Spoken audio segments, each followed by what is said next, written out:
Hi guys, இன்றைக்கி என்ன வீடியோனா குழந்தைங்களுக்குனா ரொம்ப பிடிச்ச பாப்கார்ன் எப்படி வீட்டிலே 2 நிமிட்ஸு சீக்கிரமாக செஞ்சு முடிக்கலான்ற வீடியோ தான் பார்க்க போகிறோம். இது வந்து பார்த்திங்கன்னா சோளம் மார்க்கெட்லாம் கிடைக்கும். 250 கிராம்ஸே வந்து ஒரு 40 ருபீஸ் அந்த மாதிரி தான் இருக்கும். இதை வந்து நீங்கள் வாங்கி வச்சுட்டாவே ஒரு 10 டைம்ஸ் வந்து நிறைய பாப்கார்ன் செஞ்சு சாப்பிட்லாம்.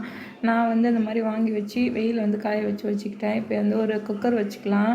குக்கர் வச்சுட்டு உங்கள்கிட்ட பட்டர் இருந்தால் ஓகே, பட்டர் இல்லை நெய் எது வந்தாலும் ஆட் பண்ணிக்கலாம், இல்லை ஆயில் கூட ஆட் பண்ணிக்கலாம். நான் வந்து ஆயிலும் அப்புறம் வந்து நெய்யும் சேர்த்து ரெண்டுமே சேர்த்து வந்து ஆட் பண்ணிக்கிறேன். இந்த பாப்கார்ன் வந்து பார்த்திங்கன்னா நம்ம வந்து கடையில் வந்து எவ்வளோ காசு கொடுத்து வாங்கி சாப்பிட்றோம். ஆனால் நம்ம வீட்லேயே கொஞ்சம் இன்க்ரீடியன்ஸ் வச்சு ஹெல்த்தியாக வந்து செஞ்சு சாப்பிட்லாம்.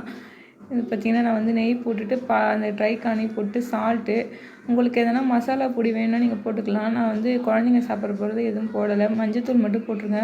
கொஞ்சமாக அதை வந்து வறுக்க விட்டுட்டு நீங்கள் வந்து மூடி போட்டு 1 விசில் வச்சு எடுத்திங்கன்னா டக்குன்னு ரெடி ஆகிடும்.